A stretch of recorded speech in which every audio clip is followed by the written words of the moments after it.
โดยสบายดีเลยสบายดีสบายดีสาวโสดหน้าใหม่ เลย วันนี้ก็ได้มีโอกาสเข้ามาหาเป็นครั้งแรกเนาะคือทาง FC เอ่ยก็ยังบ่ฮู้ว่าน้อง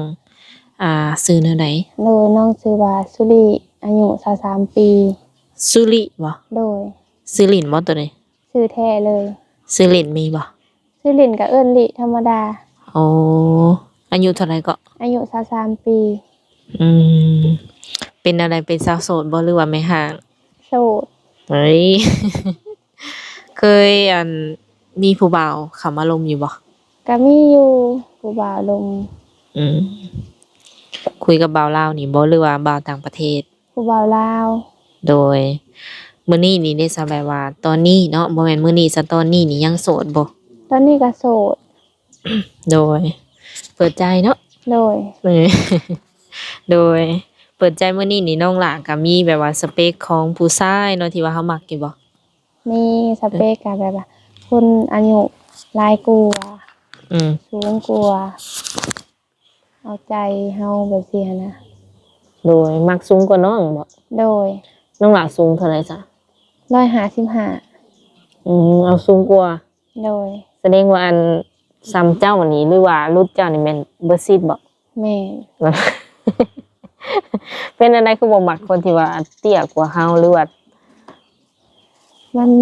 จักมันเป็นแบบใดแหละรู้สึกแบบว่าบ่มักคันคนสูงกว่ามีอายุหลายกว่าแล้วมัก เออ อายุนี่สิอายุหลายนี่มักอยู่เนาะแต่ว่าเตี้ยกว่าผัดบ่มักตัว โด นี้ ย ก็55เนาะ โดย น้ำหนักประมาณเท่าไหร่นี่51ฮะ 51โอ้น้องหลาเฮ็ดอาชีพหยังตอนนี้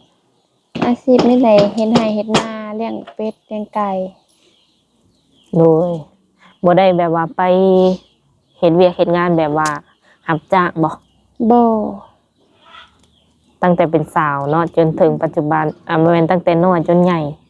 เคยไปฝั่งไทยอยู่บ่ บ่เคยไปจักเทื่อ บ่อยากไปบ่ อยากไปอยู่แต่ว่าบ่มีผู้อยู่นำพ่อเด้ อืม แล้วก็เฮ็ดไร่เฮ็ดนาช่วยพ่อ ขออนุญาตถามปัจจุบันนี้อาศัยอยู่กับ พ่อ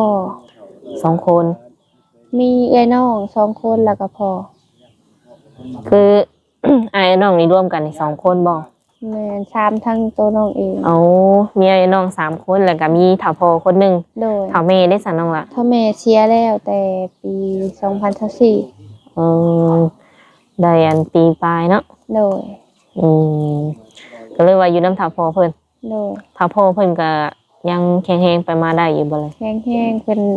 เฮ็ดเฮือนเป็นกรรมกรก่อสร้าง อืมอ้ายเอ้ยน้องนี่แต่งงานออกเฮือนแล้วบ่ ยังโสดเบิด เอาเลย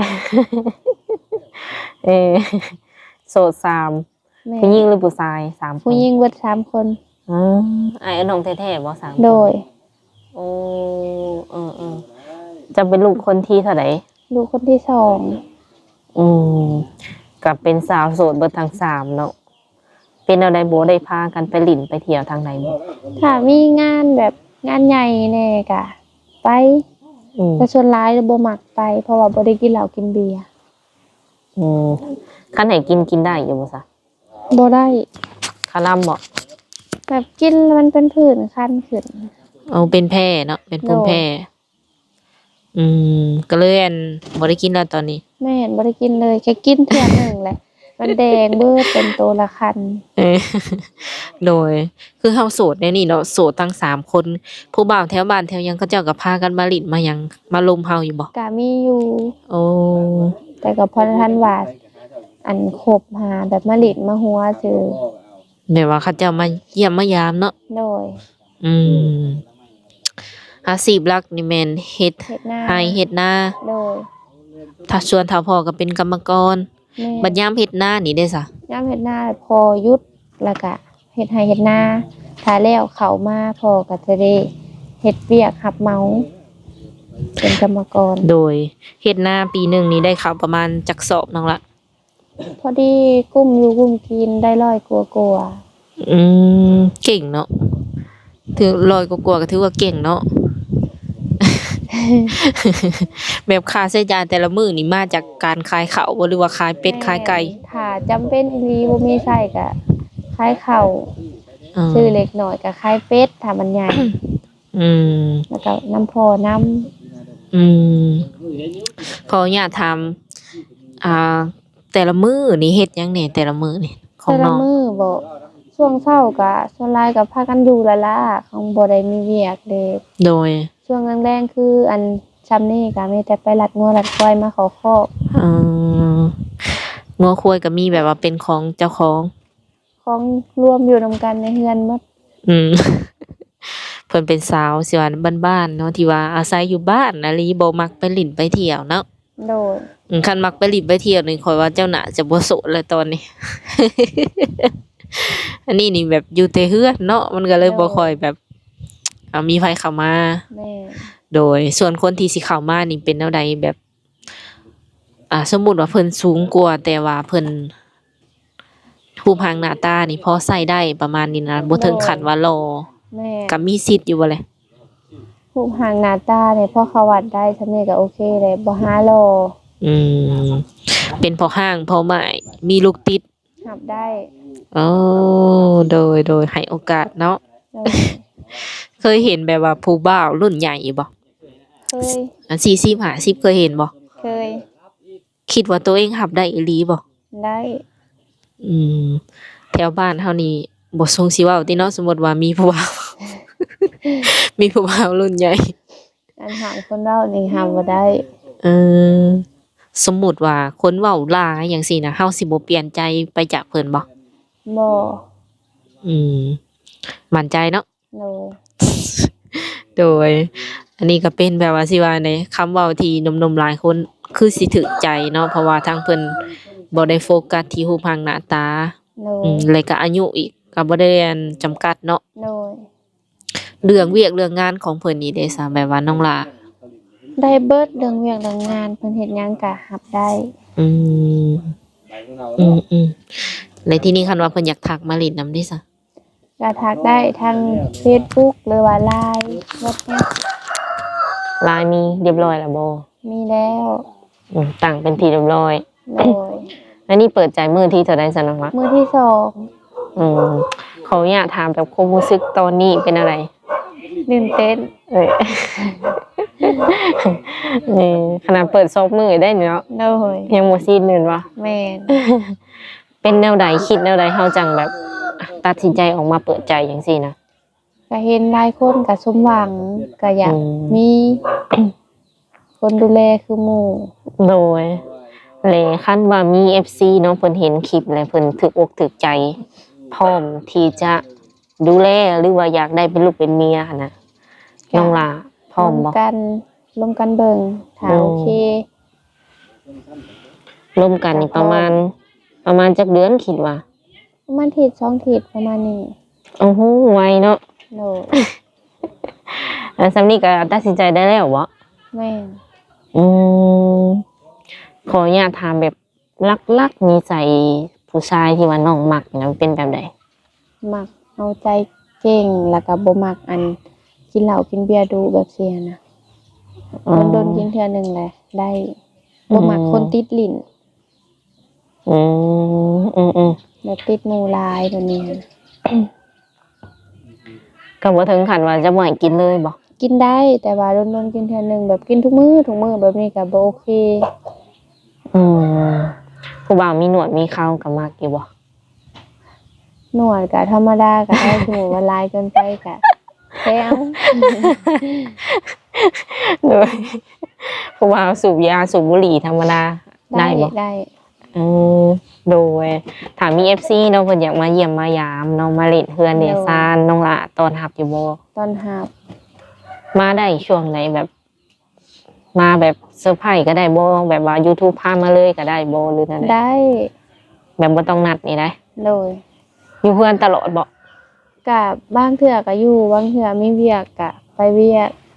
หักแต่คำนี่แม่นได้กลับมาเฮือนอยู่แล้วเนาะ แม่นคำมาเฮือนอยู่แล้ว น้องหลาเป็นลูกคนที่สองเนาะสมมติว่าแต่งงานเนาะออกเฮือน โดย สิออกเฮือนบ่หรือว่าจะอยู่น้ำพ่อน้ำแม่คือเก่า อันลักๆก็อยากอยู่น้ำพอ อ๋อหันใจหันอยากอยู่น้ำพ่อ โดย เห็นเอาได้เนาะ ว่าจะให้มาเลี้ยงพ่อเด้ คันเพิ่นให้เที่ยวไปเที่ยวมาได้บ่ ก็ สมมุติเพิ่นมีเวียกเป็นของเพิ่นจังซี่นะคันว่ามาอยู่ลาวแล้วเพิ่นบ่จักความสิหาเงิน ก็เที่ยวไปเที่ยวมาก็ได้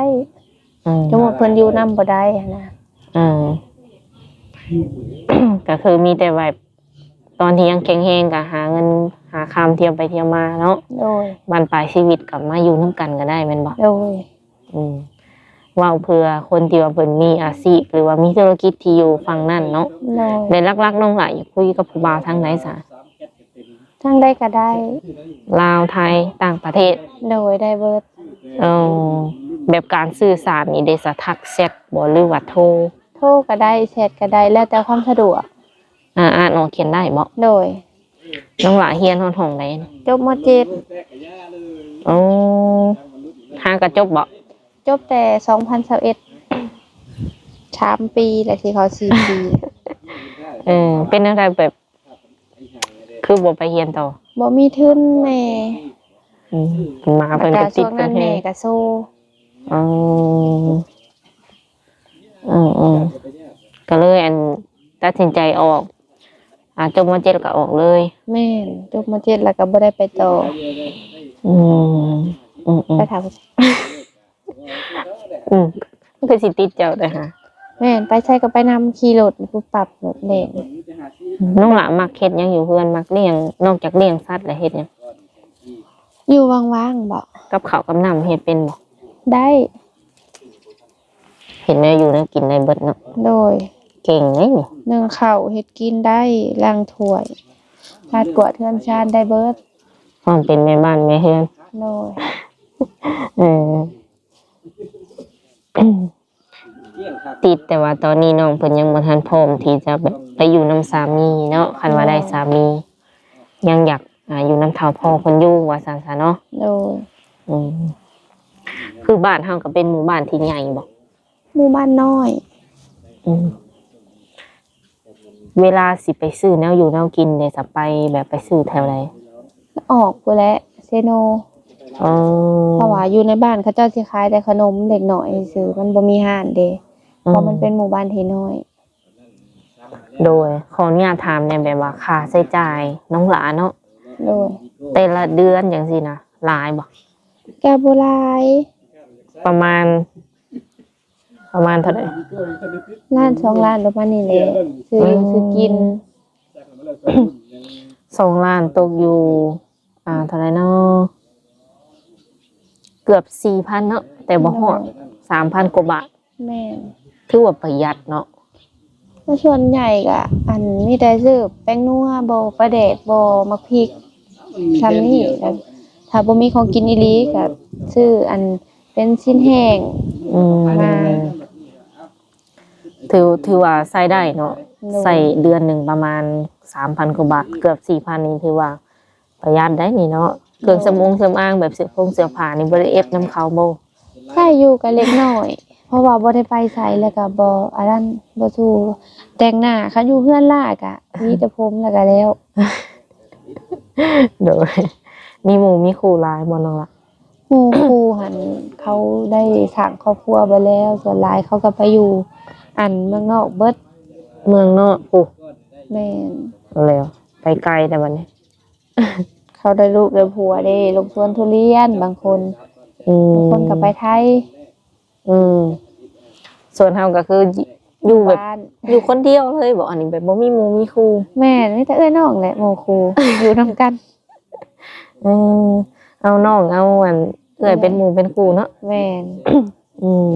คันเพิ่นอยากทักมาเล่นนำนี่จะทักได้ตลอดบ่หรือว่าทักช่วงใด ได้ทักได้ตลอดถ้าว่างก็ตอบ แต่ว่าช่วงแรงคือแบบนี้นะบ่ค่อยว่างเพราะว่าออกลัดงัวลัดควายถ้ายามมื้อเช้าก็ขึ้นมาก็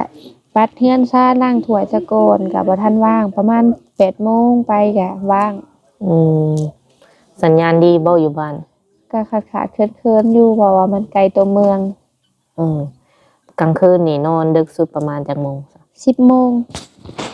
ก็มีเวลาคุยอยู่เนาะแสดงว่า ค่อนข้างว่ามีเวลาหลายอยู่ได้เนาะ แม่น คือตอนประมาณ8โมงหรือว่าสีสวยๆขึ้นไปนี่แม่นว่างเลย แม่น กลับมาแรงๆก็จะเฮ็ดแนวอยู่แนวกินไปลัดงัวลัดควายซื่อ ก็ประมาณ3โมงตอนแรงก็บ่ว่าง อืม ไปหา6โมงหรือ5โมงประมาณนี้ อืมบ่อนไปลัดงัวลัดควายไกลบ่จากเฮือนน้อง ก็บ่ไกลย่างไปลัดอยู่หน้าเด้ปล่อยยามมื้อแลงก็มันเลาะมาแต่มันบ่ทันฮอดเฮือน อื แล้ว ม ก็ไปลัดมาผูก โดย ขออนุญาตถามแบบคัน FC ชวนไปลิ้นอยู่ฝั่งไทยน้องละไปบ่ ใจก็อยากไปแต่บ่กล้า เป็นหยังย่านเพิ่นเอาเลย บ่กล้าและคนบ่เคยไปเด้ เออ เป็นอะไรต้องคบกันบ่คบกันก่อนบ่จังกล้าไป แม่พบกันมาหากันจังกล้าไปนำ ให้เพิ่นมาหาก่อนเนาะ โดย คันว่าน้องลาเป็นคนไปหาเพิ่นก่อนนี่แม่นบ่ไปเลย แม่ ย่าน ย่านบ่ กับปกติน้องเพิ่นเนาะเพิ่นบ่เคยแบบว่าไปลิ้นไปหยังที่มันไกลๆเนาะปาร์ตี้นี่แฮงแล้วได้บ่ แม่นบ่มัก อืมคนเฮามักบ่คือกันคือว่าแหละเนาะ โดย โดยก็โอเคเนาะทุกคนเรื่องราวข่าวๆของน้องเพิ่นก็สิเป็นประมาณนี้คือทางเฮาก็สิอบรมประมาณนี้ก่อนเนาะคันว่า FC คนใดสนใจก็ทักมาหลังไมค์แล้วก่อนที่สิจบคลิปเนาะทางสาวบุญเปียงก็สิได้มอบเงิน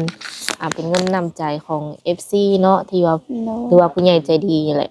ที่เพิ่นสนับสนุนช่อง YouTube เอื้ออยู่เนาะ โดย เพิ่นก็ฝากมาให้เนาะพอได้กินข้าวกินน้ำ100,000กีบเนาะน้องล่ะ โดย โดยใบหะ12ใบเนาะ โดย นี่เด้อทุกคนน้องละ ขอบใจเด้อ ขอบใจนี่ขอบใจเพิ่นนี่ ขอบใจเด้อผู้ใหญ่ใจดีที่ โอเค ก็ได้เอาเงินให้เพิ่นเป็นที่เรียบร้อยทางเฮาก็สิได้ขอตัวจบไว้แต่เท่านี้เนาะ โดย มื้อหน้ามื้อในเจอกันใหม่สบาย สบายดี